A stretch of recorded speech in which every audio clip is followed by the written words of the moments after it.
Je vous souhaite la bienvenue à chacun et à chacune.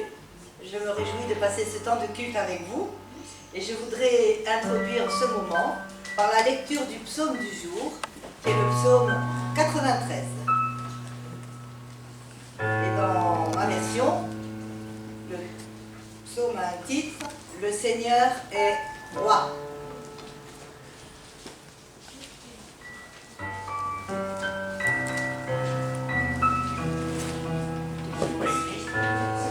Le Seigneur est roi, drapé de majesté comme d'un vêtement, entouré de force comme d'une ceinture.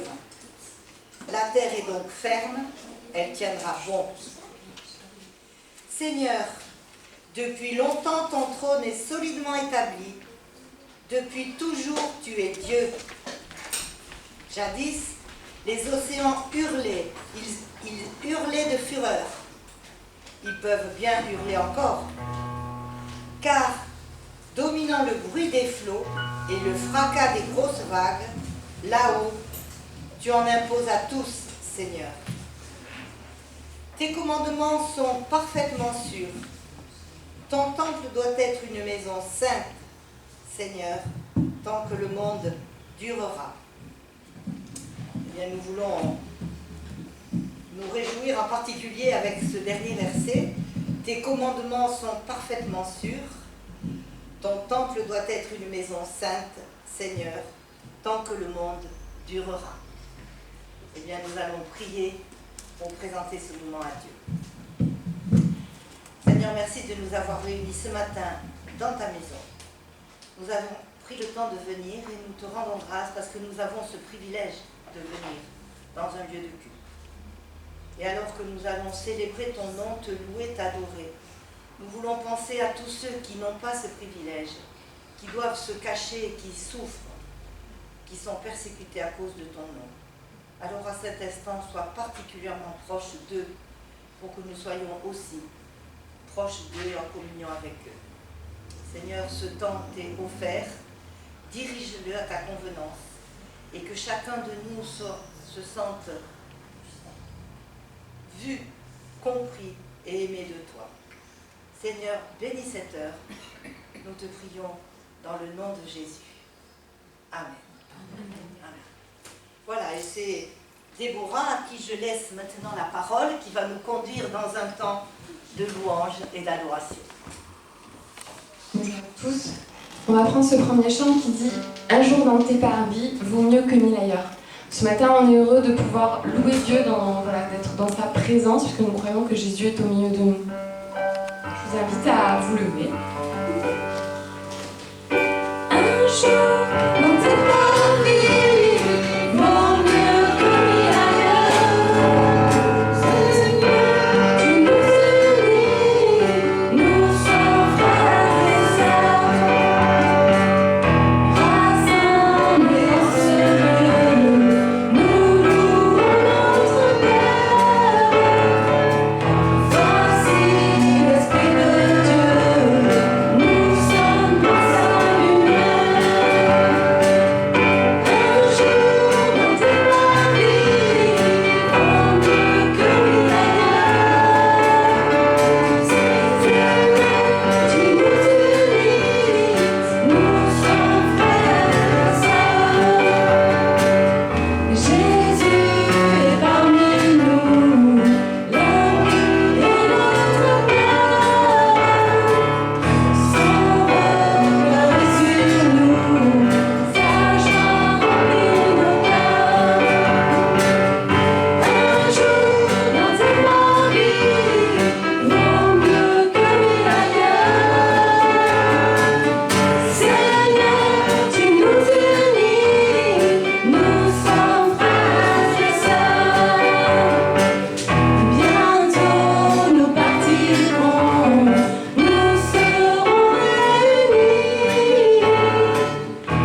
un jour nous le verrons, un jour nous verrons Jésus-Christ. Et ce qui m'amène à ce chant qui dit « Quand je contemple ta sainteté ».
ce psaume.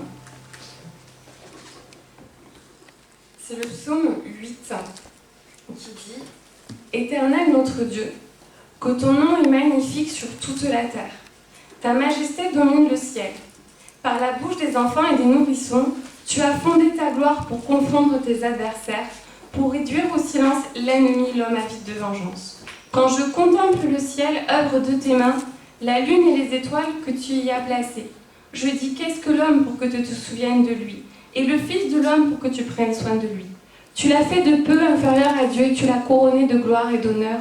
Tu lui as donné la domination sur ce que tes mains ont fait, tu as tout mis sous ses pieds. Les brebis comme les bœufs et même les animaux sauvages, les oiseaux du ciel et les poissons de la mer, tout ce qui parcourt les sentiers des mers. Éternel notre Dieu, que ton nom est magnifique sur toute la terre. Amen. On va prendre ce chant qui dit « C'est vers toi que je me tourne ».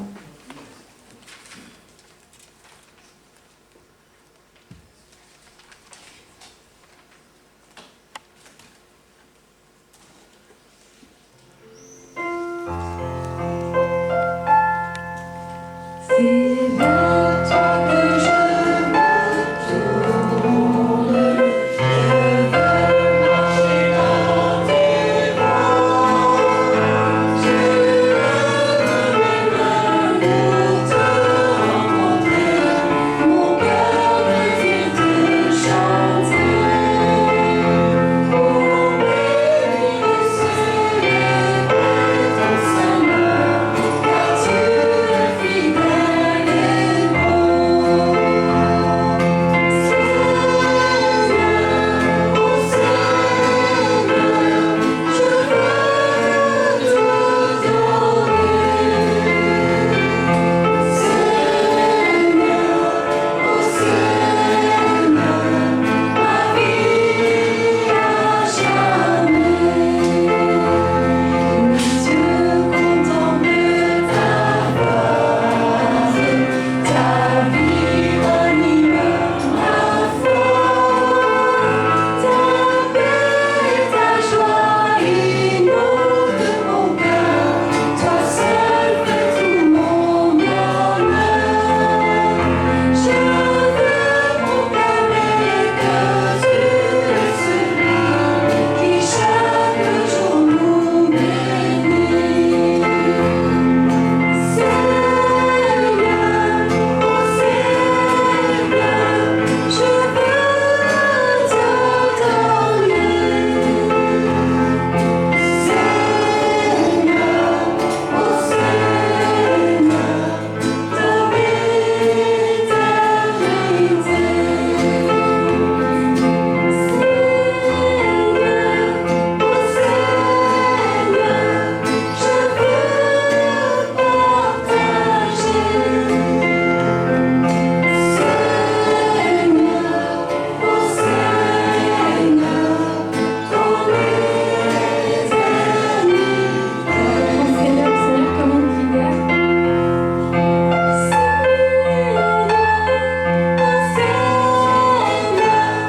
Je veux te donner. Oui, Seigneur, prends-nous doucement. Seigneur, ma vie à jamais.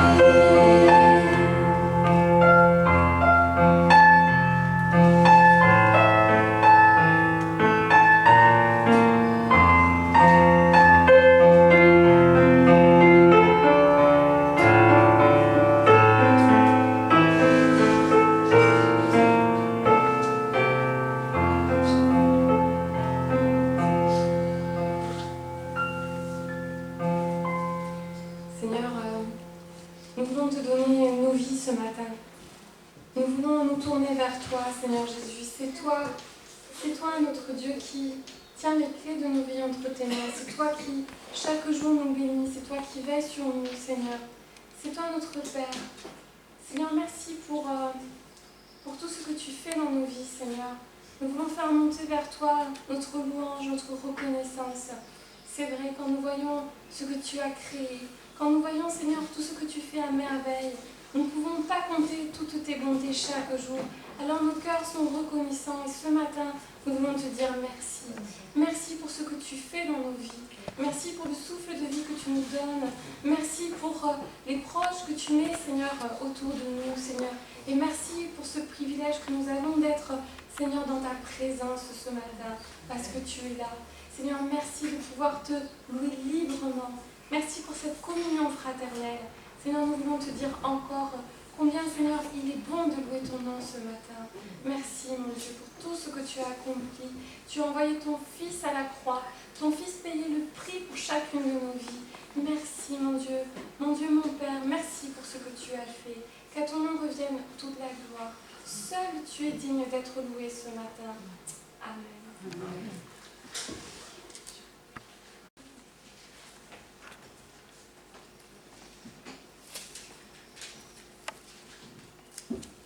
Luc 7, 2 à 6. Quelle est la parole de Dieu? Le titre du chapitre, c'est Guérison d'un esclave à Capernaum. Un officier romain avait un esclave auquel il était très attaché et qui était malade, sur le point de mourir. Il entendit parler de Jésus et il lui envoya quelques anciens des Juifs pour lui demander de venir guérir son esclave. Ils arrivèrent vers Jésus et le supplièrent avec insistance, disant: « Il mérite que tu lui accordes cela, car il aime notre nation et c'est lui qui a fait construire notre synagogue. » Jésus partit avec eux.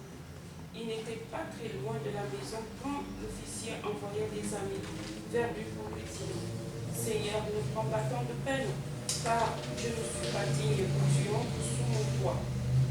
C'est aussi pour cela que je n'ai pas jugé bon d'aller en personne vers toi, mais dis un mot et mon serviteur sera guéri. » En effet, moi aussi, je suis un homme soumis à des supérieurs et j'ai des soldats sous mes ordres.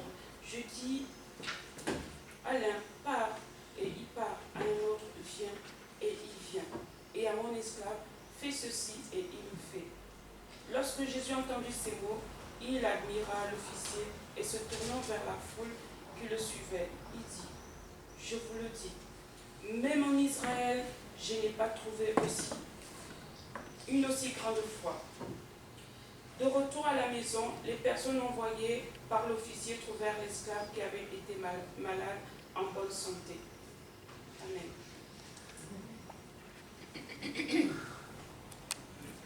On va prendre ce refrain de chant et puis après, si certains veulent continuer à prier, on va prendre ce chant qui dit « Chante Alléluia au Seigneur ». Chante Alléluia au Seigneur.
continuent, certains vont continuer à aimer leur voix.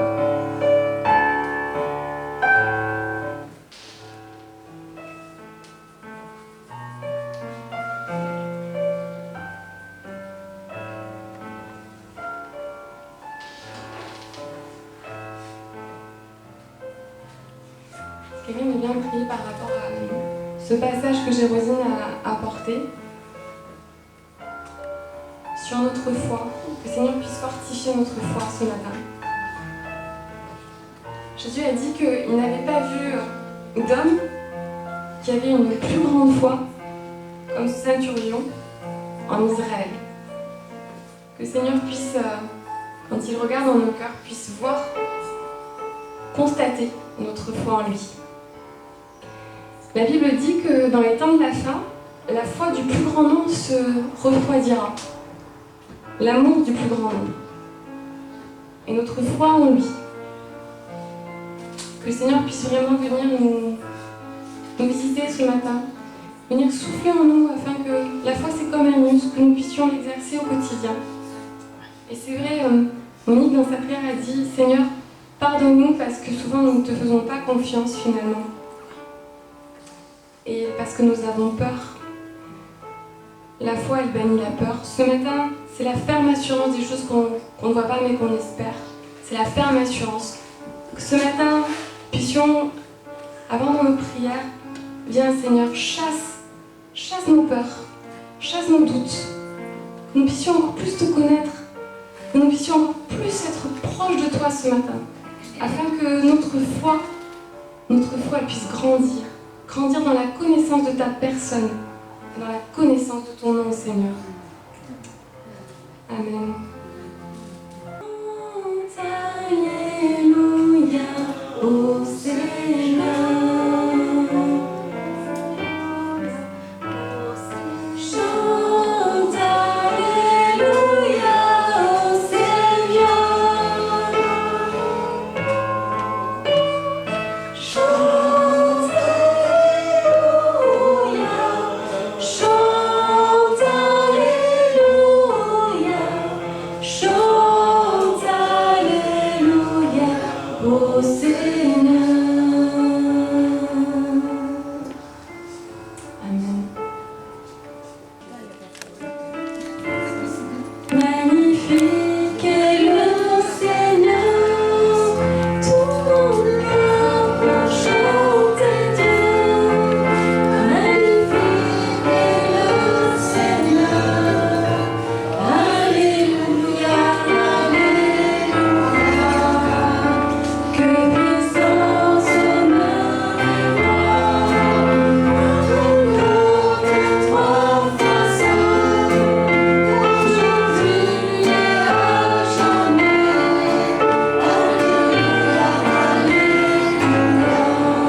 ta parole maintenant et nous te remettons également ces offrandes. Que ton nom soit glorifié pour toutes choses. Amen. Amen.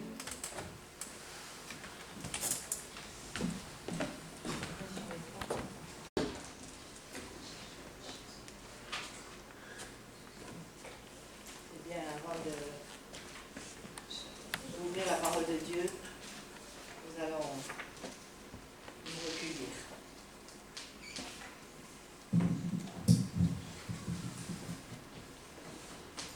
Seigneur notre Dieu, merci pour ce temps où nous sommes ensemble. Merci pour tout ce que nous avons partagé. Et maintenant, nous voulons ouvrir ta parole. Et nous voulons qu'elle soit une explosion de vie en nous. Seigneur, bénis la lecture des différents textes qui ont été choisis. Et que mes mots soient le reflet de ce que tu veux nous dire ce matin. Bénis-nous tous ensemble par ta parole ce matin. Je te prie dans le nom de Jésus. Amen. Amen.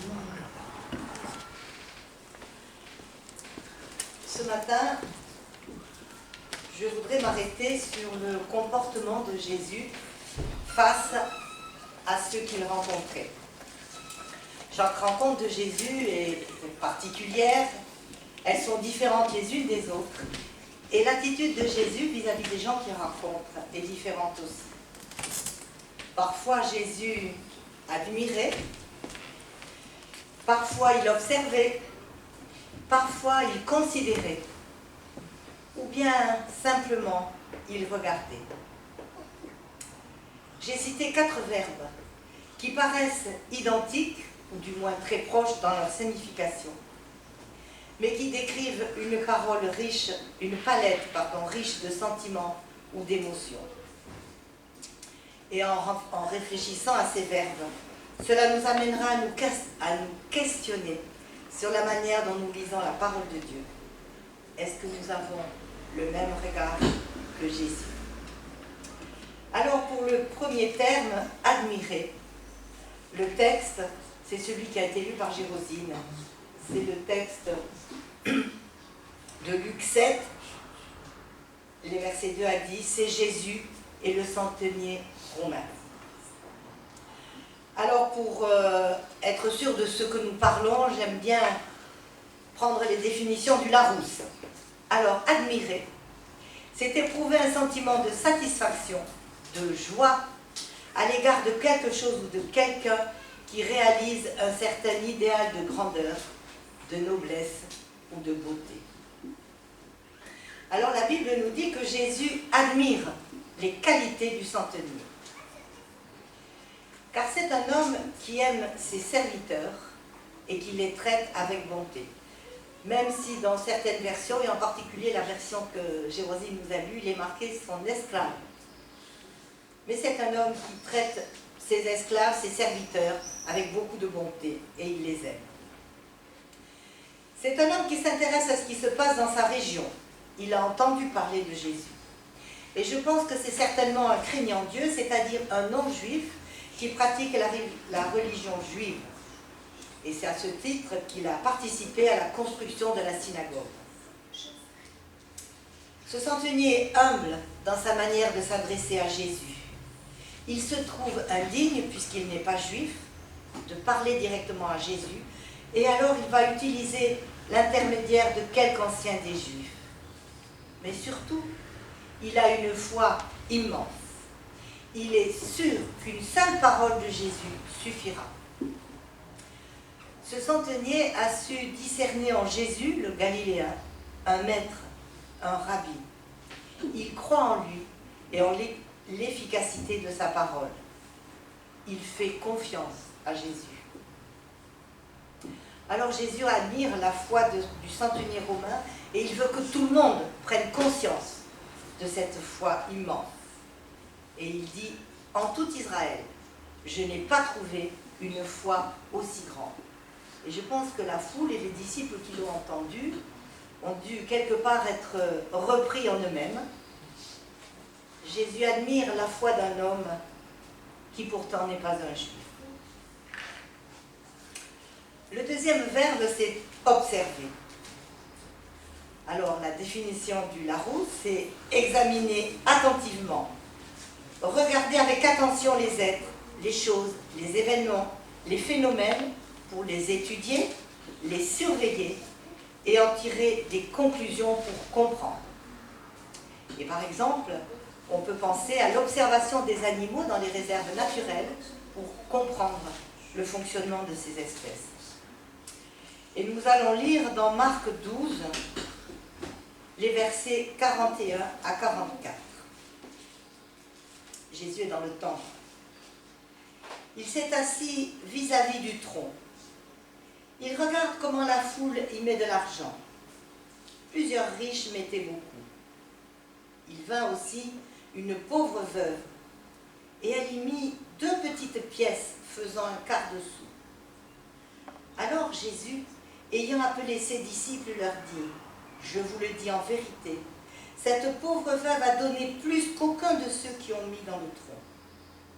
Car tous ont mis de leur superflu, mais elle a mis de son nécessaire, tout ce qu'elle possédait, tout ce qu'elle avait pour vivre. » Jésus est dans le temple et il observe. Il observe en particulier ceux qui mettent de l'argent dans le tronc des offrandes. Ce n'est pas de sa part de la curiosité malsaine. Il s'intéresse au contraire aux attitudes des gens, à leur manière de vivre et à leur manière de concrétiser leur foi. Jésus se préoccupe vraiment des autres. Mais nous, trop souvent, en tout cas je peux le dire pour moi, nos préoccupations nous coupent des autres. L'attitude de cette veuve a valeur d'enseignement pour les disciples et pour nous. Elle fait passer le service du Seigneur avant ses soucis à elle. Sa confiance en Dieu est totale. Elle donne tout ce qu'elle possède. Ça veut donc dire qu'elle attend de Dieu qu'il la prenne totalement en charge. Et soyons certains, Dieu l'a fait.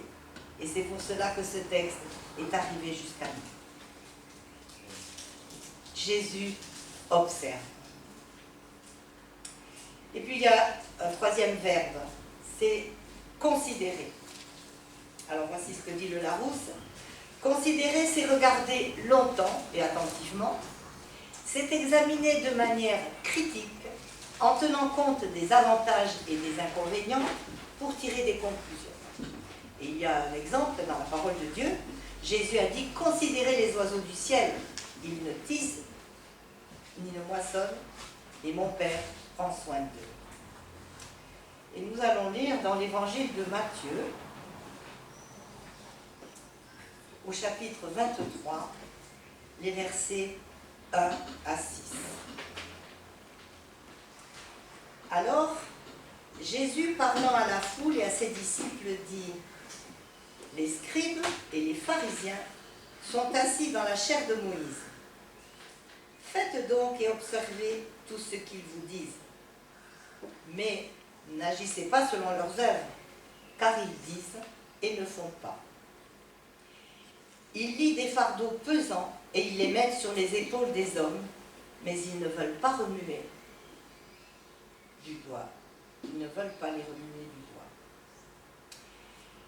Ils font toutes leurs actions pour être vus des hommes. Ainsi, ils portent de larges phylactères, ils ont des longues franges à leurs vêtements. Ils aiment prendre la première place dans les festins et les premiers sièges dans les synagogues. Jésus a considéré les pharisiens. Il a vu leur manière d'agir. Les pharisiens savent tout de la loi, de ce qu'il faut faire pour bien servir Dieu, et ils l'enseignent aux autres. On pourrait donc espérer que leur comportement soit irréprochable. Eh bien non, ils disent, mais ils ne font pas. Vous devez faire. Mais nous ne le faisons pas. Dans d'autres circonstances, Jésus les traite d'hypocrites ou de sépulcres blanchis. La conclusion à tirer pour les disciples et pour nous, c'est qu'il faut se garder d'être comme eux. Dans notre vie, l'attitude extérieure doit correspondre à ce qu'il y a dans notre cœur. En tant que chrétiens, nous ne pouvons pas jouer un rôle, mais nous devons être authentiques dans tout ce que nous faisons. Et puis il y a le verbe regarder. Et la définition dans le Larousse, elle est assez courte. Regarder, c'est diriger son regard vers quelqu'un ou quelque chose, mais c'est aussi être attentif à. Et je vous propose, dans l'évangile de Luc, au chapitre 22, les versets 54 à 62. Après avoir saisi Jésus, ils l'emmenèrent et le conduisirent dans la maison du souverain sacrificateur. Pierre suivait de loin. Ils allumèrent du feu au milieu de la cour et ils s'assirent. Pierre s'assit parmi eux. Une servante, qui le vit assis devant le feu, fixa sur lui ses regards et dit « Cet homme était aussi avec lui. » Mais Pierre le nia en disant « Femme, je ne le connais pas ». Peu après, un autre, l'ayant vu, dit « Tu es aussi de ces gens-là ». Et Pierre dit « Homme, je n'en suis pas ». Environ 1 heure plus tard, un autre insistait et disait « Certainement cet homme était aussi avec lui, car il est galiléen ». Et Pierre répondit « Homme, je ne sais pas ce que tu dis ». Au même instant, comme il parlait encore, le coq chanta. Le Seigneur, s'étant retourné, regarda Pierre. Et Pierre se souvint de la parole que le Seigneur lui avait dite. Avant que le coq chante aujourd'hui, tu me rediras 3 fois. Et étant sorti, Pierre pleura amèrement.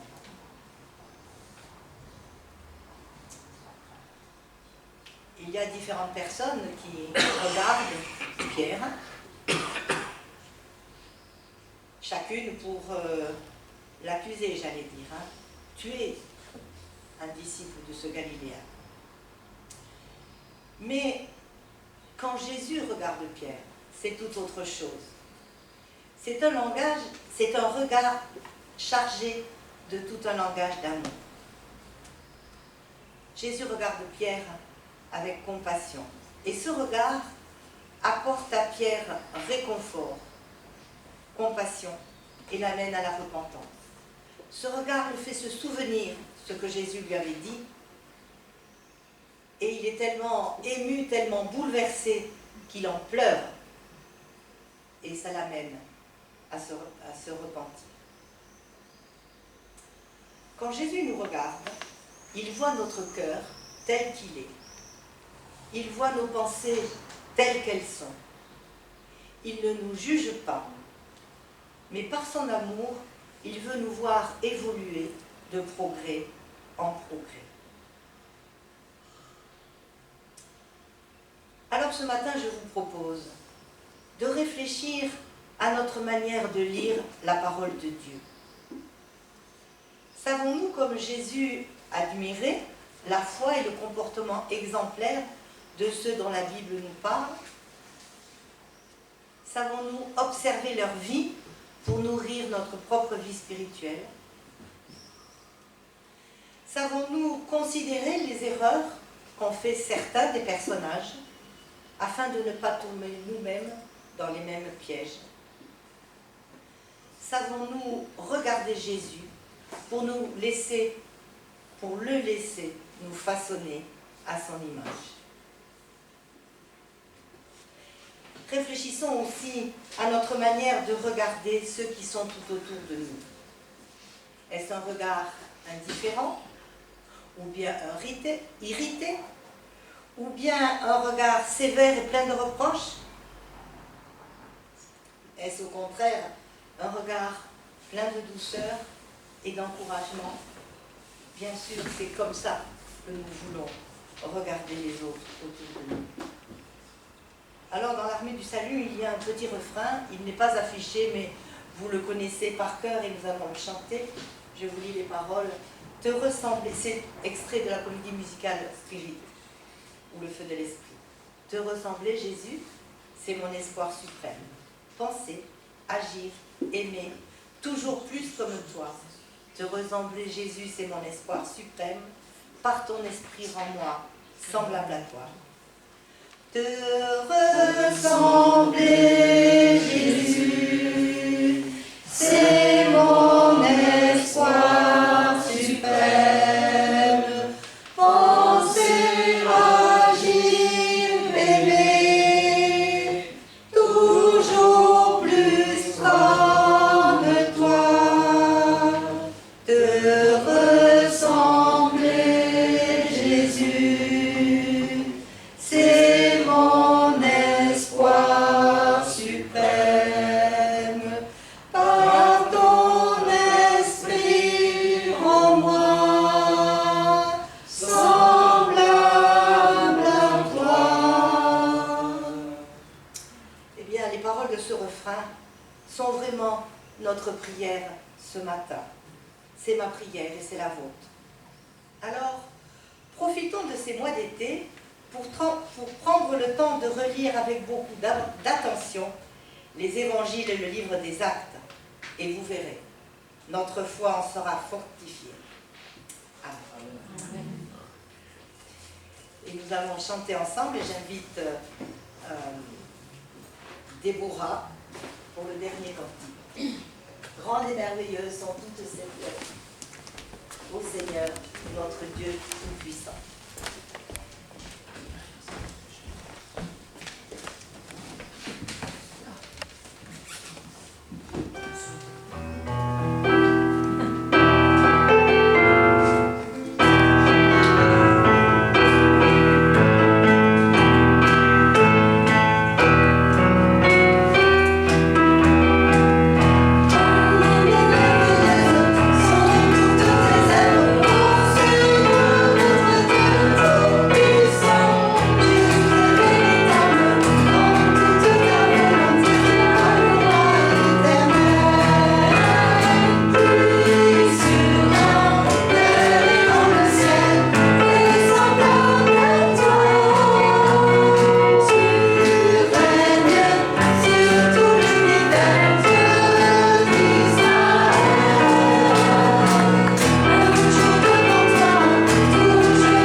Recevez la bénédiction.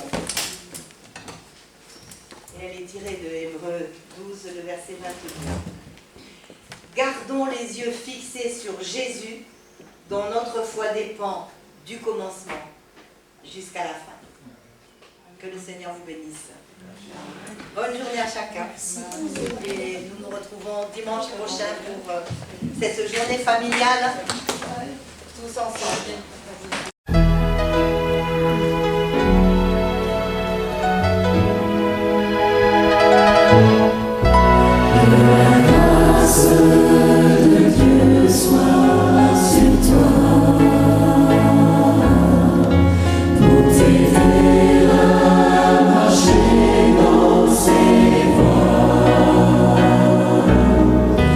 Reçois tout son